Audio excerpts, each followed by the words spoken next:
Having now covered the theory behind our multi-segmented plane, let's jump right into 3ds Max and the lab and try to create an algorithm that performs our plane creation.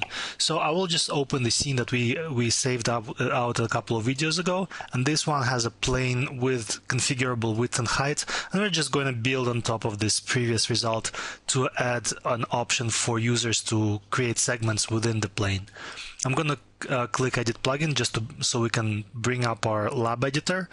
And here we are back in the lab with our polygon mesh creator, a bunch of vertices, and a bunch of polygons that are feeding into it. So what we're interested in doing now is instead of creating one set of 4 vertices, we're interested in creating an arbitrary length of vertices as it is specified by the user, and namely configurable rows and columns parameters for our plane. And using the same parameters, we also want to create an array of polygons as opposed to just one polygon, which we have at the moment. So to create an array, first let's create the indices I and j that we had in our diagram over here. And if you recall, the index I is the index of our vertices and index j is the index of our faces. And index I was spanning from 0 to column count times row count minus 1. So basically we need to create all of these indices up front. So to do this, I'm going to use a special operator that we have in the utilities library called series. And series operator, which we see right here, basically creates a series of something. In this case, we want a series of integers, but it can really be a series of polygons or meshes or vector trees or anything you can really think of, because again, this is a generic operator and it can feed any values into it. So what we want to do is we want to right click on this generic specifier and just type in integer, or int for short, so it knows that we want to create series of integers. And we will always start from 0, and we will always increment by 1, which means that values inside this series are going to be the increments of 1. So it's going to be 0, 1, 2, 3, 4, 5, and so on.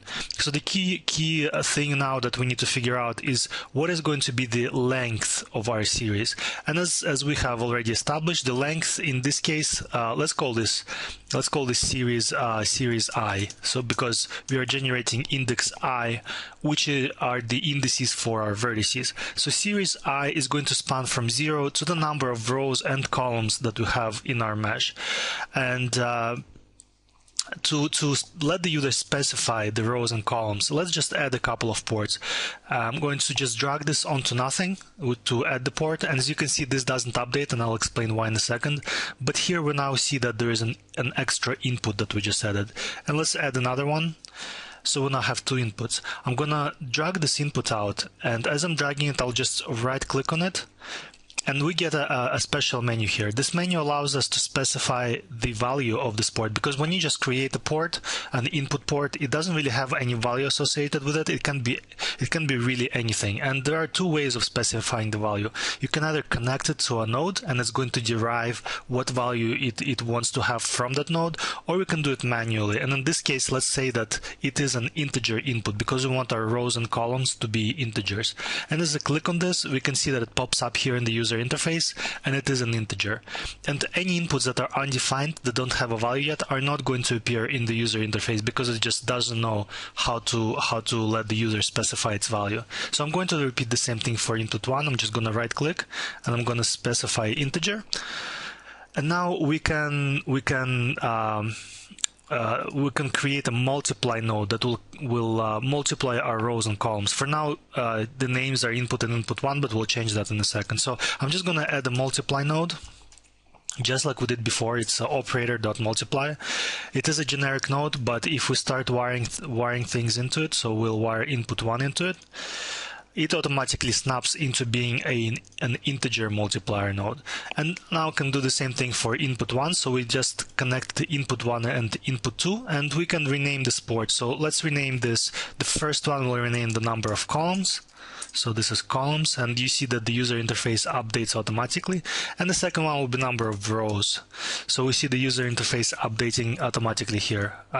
Sorry, I just try to specify the type instead of the name. So let's type the rows, and it is renamed to rows. So this multiply node is going to be our R times C node. So if you remember, R times C was the number of vertices that we would have at the end.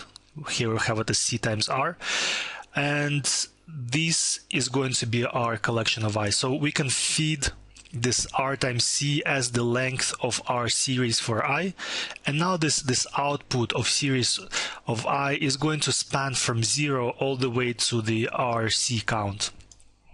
So now let's do the same thing, but let's do it for our faces. Let's define series J, and I'm just going to create the same node, so it's going to be series. I'm going to rename it to series J instead of series I, so we know that it is the indices of our faces. And then I'm going to, so let's look back at our diagram. We have 4 faces. We have M and N, and basically these are direct mappings for rows and columns, but we subtract 1 because we always have 1 less face in the columns, and we also have 1 less face than vertices in the rows. So to do this, I'm just going to add a couple of subtract nodes. So I'm going to subtract, and this is the node we're looking for over here. So we're going to be subtracting from our columns, the number of columns. We're going to subtracting 1. And I'll copy and paste this.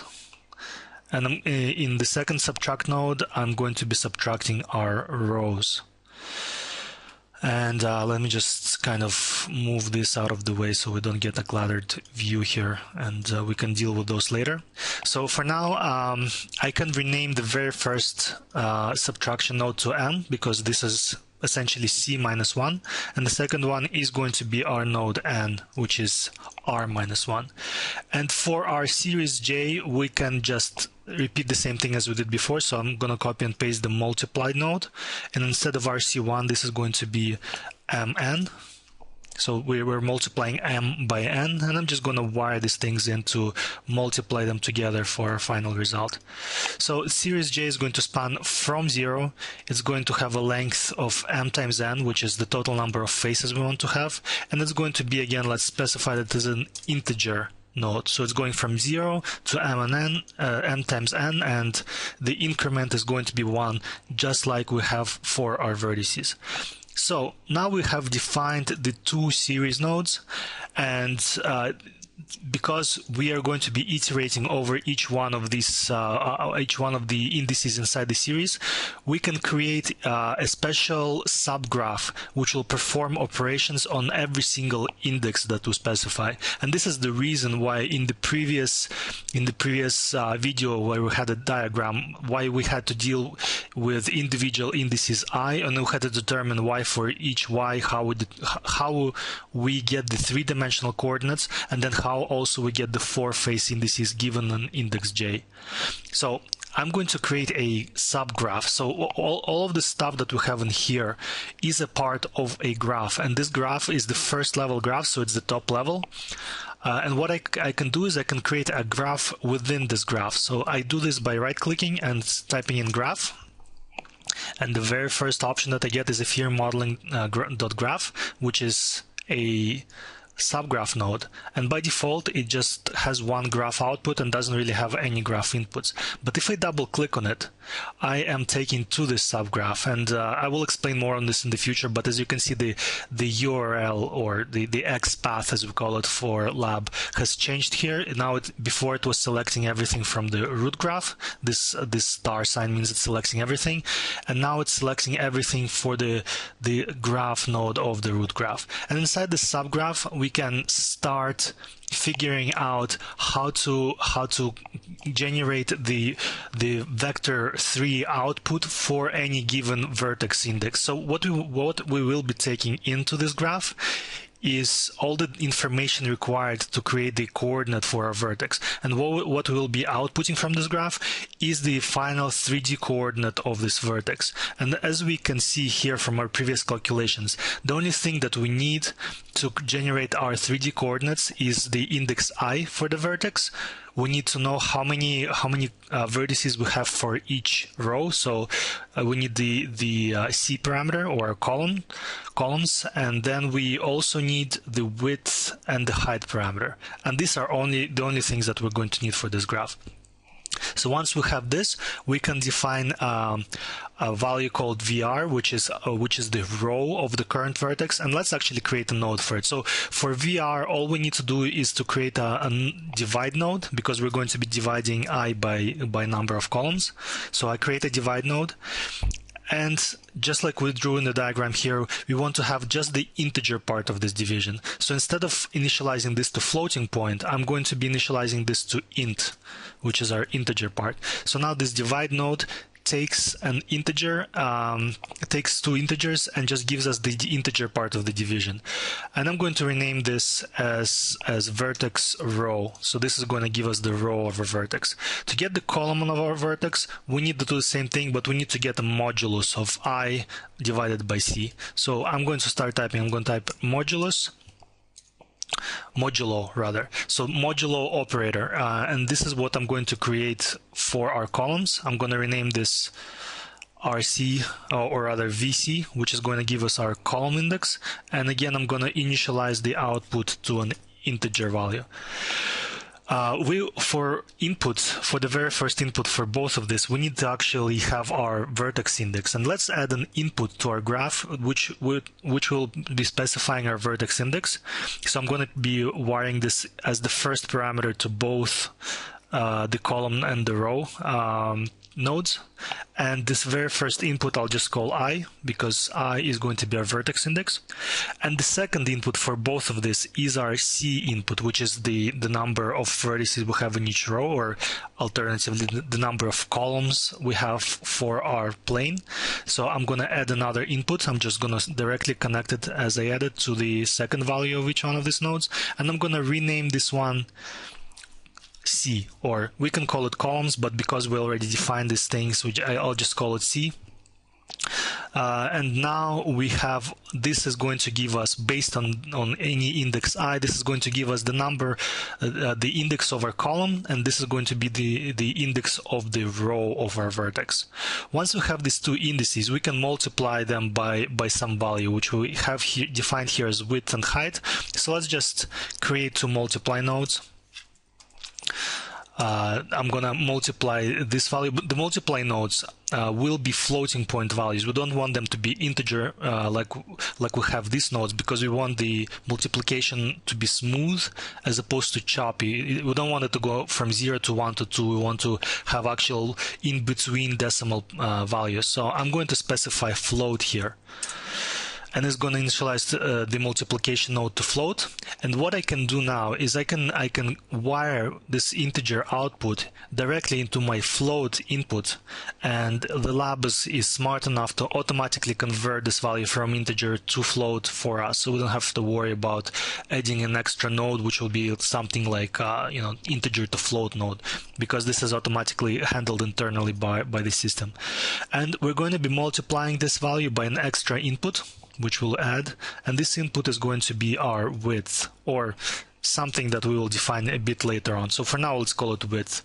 What we get here, we can call our u. So let's call the coordinates three-dimensional coordinates. Actually, let's call this x, like we did before. So we'll call it x, just like we did on the graph. We had x here, which was VC times the width, and we'll do the same thing, but for columns, or for rows, instead of columns, we have, let me just type in float here, we have our row index multiplied by the height parameter. So this was the width, and this is going to be our height. So once we have these two, and this is not x1, this is our y coordinate. Once we have these two x and y coordinates, we can now easily construct the three-dimensional coordinate of our vector. All we need to do is create a vector3 constructor, if you remember from the very first video, which is vector3.create, and it's taking three floating point values, x, y, and z. And for x, we can pipe in our x, and for y, we can pipe in our existing y value. And now, this graph doesn't have any outputs. We just get an option to add an output. And what we can do now is we can take this vector3 output and just put it into an empty add port to create our output. So this is our graph for generating our vertex indices. And if I go back now, so I can actually use this as a browser and can go back and forward between the things I was editing. And now I can go back to editing my root graph, and if I go there, I can see that this new graph which we just created now has 4 inputs. So 3 of them we can see and 1 of them is invisible here. It's called height, and these are the inputs that we have just specified for our subgraph, which was calculating our vertex. So let's call this vertex generator. For some of these inputs like C, we can just directly input the number of columns. So columns is C, so we can just directly pipe this into here. For our width, we can just for now directly pipe in the width of our plane, and same thing for the height. So now we have all of these inputs piped in, but the only input remaining is actually the index I. And now we can take the series which we have created before. This series, as you can see here, is outputting an array of integers, which is inside the brackets there. You can see it's an integer array, but this input takes an int, or a single integer. If you recall from a couple of videos before, the lab, it has a possibility of taking multiple values, and you can pipe it into a port which takes a single value, and it's going to automatically make our output here into an array as well. So it's going to iterate over every single one value inside the series, and it's going to generate an array for an output for these values and connect them together using an array. So I can just wire our integer array directly into this single integer port, and as you can see now, from output is going to change from a single vector3 to an array of vector3s, and this array is exactly what we need to get into our polygon mesh. So let's just disconnect the previous vertex inputs that we had before. I'm going to just manually one by one wire this out, and now I can connect this output directly to our vertices. So now that we have our vertices connected, we can go and try to do the same thing for polygons, except in this case where we created vertex generator, but now we just need to create a polygon generator and use the series J to drive the creation of our polygons based on an index for each individual polygon. So let me create a graph again. So I'll type in graph to create a new node, which is an empty graph. I'm going to double click into it to get into our graph, and let's just take a look back at the diagram. Our polygons were classified using 4 different numbers. So we have our first vertex index, second, third, and fourth, and all of those, again, we need to look at what they depended on. They depended on the number of columns, which was C. They also depended on M, because we needed, this is how we got information about which row and which column each polygon was located on. So we need the number of vertices per each row, and we also need the number of faces per each row. And so we have a similar type of deal as before. We go into the subgraph, and now we need to figure out what kind of inputs we need to have in this subgraph that we will be depending on. And if we just go back to our diagram for the plane that we did before, we can see that for our J vertex face index J, we are requiring C, which is the number of vertices we have per column. We also need M here, which is the number of faces that we have for each column. And for the reason that we need C is because we have C here when we are calculating our vertex indices, and M we need just to get the row and the column number of each respective face. So let me go in and first let's get the column and row number. So we just need to create a node that calculates FR and FC. First let's create a divide node just like we did before with the vertices. So I'm going to divide, I'm going to specify that it is an integer, I'm going to rename this node to fr, this is the face row index, and as the first input I'm going to input the index j, so this is going to be our input j, and our input is automatically initialized to be system int32, which means that it is an integer. And the second input is going to be actually the number of the number m, which was the number of faces that we have for each column. So let me just rename this input to m, capital M. And then we have our node for fc, which was a modulo operator. So we have our modulo operator here, which gives us the remainder of the division between any two numbers, and these two numbers are going to be j, which is the face index, and m, and I'm going to rename this to fc. So now we have our face column index and face row index. The next thing that we need to do is to actually calculate each individual index for vertices that we have for this face. So we need to calculate f1 first, and f1 was fr times capital C, which is the number of columns that we have, plus fc. So we need to do a multiplication first, then we need to do an addition. Let me add a multiply node here, and I'm going to pipe in. So what we are multiplying fr times c. So I'm going to get the output of fr as the first operand, and I'm going to just pipe in a new input, which is going to be c, or our number of columns in the whole mesh, resulting mesh. And then I'm going to add to it our fc. So I'm going to create an add operand, and I'm going to wire in the multiply and our fc into it. So this add operand is going to give us the very first vertex index for this face. So let's call it f1, just like we did before.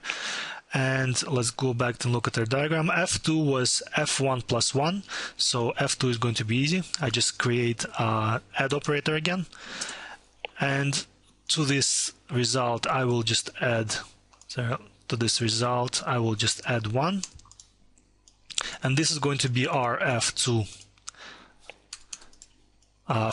second vertex index for this face. And then for the next index we have f2 plus c. So I'm just going to copy and paste using Control C, Control V, and this is going to be our f3. And what we need to do is we need to take the f2 index, and into it we also need to add the number of vertices that we have for each column.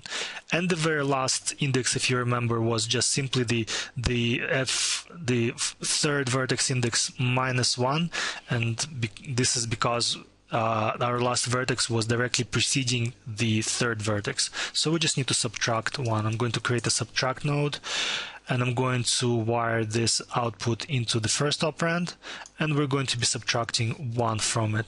Additionally, you could have just added an add node and added -1, but it's easier this way to subtract things. So now to output from this graph, we need to output an actual polygon. And for this, we follow the same steps we did in the very first tutorial of the series. What we need to do is create a polygon, polygon mesh.polygon create, and it needs to take a collection or an array of vertices, and these vertices are going to be in this index. So we'll wire first our first vertex, second our second vertex, then we wire our third vertex, and finally we wire our last vertex. And this polygon is going to be the result of this graph. So we're going to be outputting this polygon from this graph. So it takes these parameters, does something with them, and outputs a polygon. And now if we go back, we can see that this graph now takes these inputs. And I'm not sure yet, it says J. So this graph will call our polygon or poly generator. And into M, we're going to wire M, which is our node over here. Into C, we will wire C, which is our number of columns. Into J we'll wire this series of numbers that will produce each individual polygon, which range from 0 to m all the way to m times n. I'm going to take the output of this node and wire it into J. And now let's disconnect all the previous polygons that we had before, which was just a single polygon.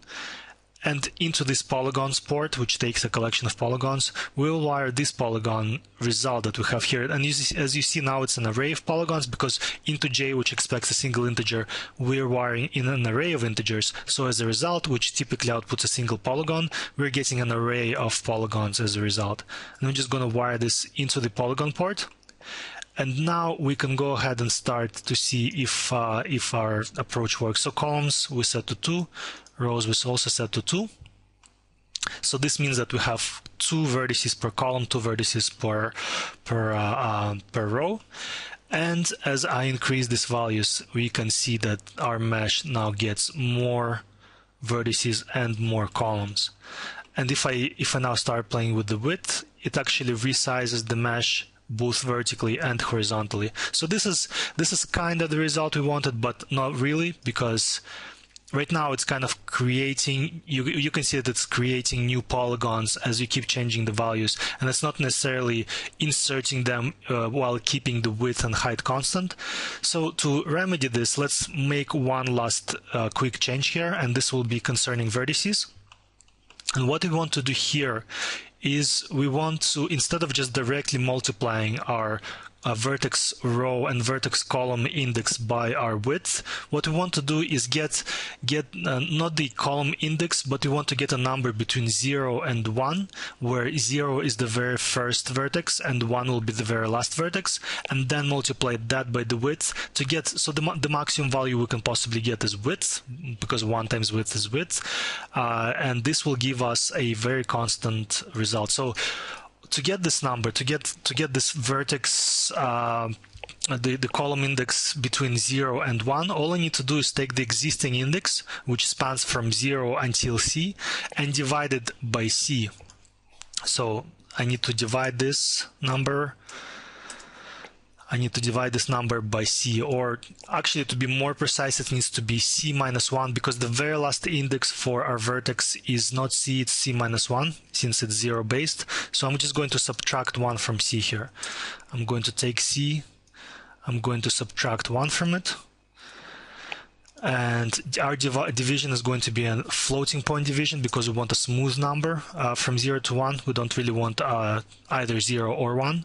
And I'm going to take the output, which is our column index, and I'm going to divide it by this C minus 1 number. And now the result, this result, as opposed to just the column index, I want to multiply by our width. And once I do that, we have our result. And now if I modify the width, it is going to be actually editing the whole polygon mesh, and if I insert more columns into it, you can see that it's kind of inserting them in the middle, as opposed to doing just like we did with rows. It's not inserting them on top of the existing rows. So for the rows, we just need to do the same thing. However, for the rows, we need to divide our result by the total number of rows that we will have in the end. So as opposed to just taking C, we also need to add an extra input called R, which is the number of rows. And we need to do the same thing. So we need to, I'm just going to copy and paste our subtract node over here. We need to take the subtract node, and we need to subtract number of rows. Let me just rename this to R. Number of rows, and we need to subtract 1 to it, and then we need to divide our row index. It's going to be a floating point division, so it's a float. We need to divide our row index by this range of 0 to r minus 1, and this value we will multiply by our width, or our height in this case, to get our end result. And I seem to have forgotten to do one thing. I have not actually wired R to anything from the outside. This is why we're getting this negative result going down. So if I get out of this graph, I can see that this port, vertex generator, has one hidden port, and this is R, and it's currently not connected to anything, but I really do need to connect it to the number of rows that we have. And once you do that, you can see that now we have a height that's properly spanning in the right direction. And if I insert more rows, they're inserted smoothly, just like if I insert more columns into our mesh. And now we have our finished result. So this is the finished polygon mesh with the number of columns and rows that is specifiable by the user. Let me just close this the editor, so we get our final plugin, and let's save it as something different. So plain with segments. Let's call it plain with segments.max, and we'll save this out to a file.